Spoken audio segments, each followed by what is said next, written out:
সবাইকে 1000 টাকা করে দিব। এখন এটা অন্তত এয়ারপোর্টে কাজে লাগবে। ধরেন স্টার ব্যাগের কারণে আপনাকে 1000 টাকা দিলাম। ধরুন এটা আপনার ব্যাগ, ধরেন শুধুমাত্র স্টার গোল্ডের ব্যাগ যাদের কাছে আছে। আসসালামু আলাইকুম। এখন আছি বাহরাইন ইন্টারন্যাশনাল এয়ারপোর্টের ভিতরে। আমি আজকে এখানে যে সমস্ত যাচ্ছেন আমি দেখব যার যার হাতে স্টার গোল্ডের ব্যাগ আছে সবাইকে আমি বাংলাদেশি টাকায় 1000 টাকা করে দিব। এখানে 50,000 টাকা আছে, সবাইকে 1000 টাকা করে দিব। এখন আমি আছি বাহরাইন এয়ারপোর্টের ভিতরে।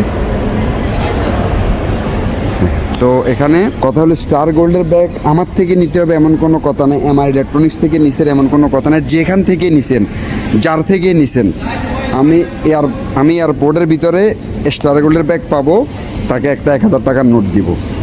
যতজন পাই, যদি 50 জন পাই 50 জনকে দিব, যদি আরও বেশি পাই তাদেরকে প্রয়োজনে বেনিফিটে দিব। দেখি কয়জনকে পাই। বাংলাদেশের 1000 টাকা দিলাম। ধরুন আমরা এটা অন্তত এয়ারপোর্টে কাজে লাগবে। আর কার কার কাছে স্টার গোল্ডের ব্যাগ আছে? এটা কার? এটা কার? ওয়াশ টেবিলের আমার থেকে 1000 টাকা নিতে। আর কার কার কাছে আছে? না, এখন উপস্থিত যাদের কাছে আছে সবাই, যাদের কাছে এখন স্টার গোল্ডের ব্যাগ উপস্থিত এয়ারপোর্টে আছে সবাইকে 1000 টাকা করে দিমু বাংলাদেশি টাকায়।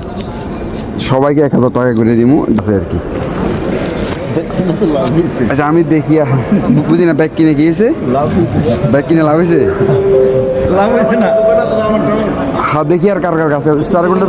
আচ্ছা এই লোকটা আসলে আমার থেকে 1000 টাকা নিতে। আর কার কাছে দেখি এই স্টার গোল্ডের ব্যাগটাকে আপনার? ধরেন স্টার গোল্ডের ব্যাগের কারণে আপনাকে 1000 টাকা দিলাম। ধরুন এটা বাংলাদেশে কিছু খাই। আর কার কাছে আছে স্টার গোল্ডের ব্যাগ? আর কারোর কাছে নাই? এই ব্যাগটা কার? এটা আপনার ব্যাগ? ধরেন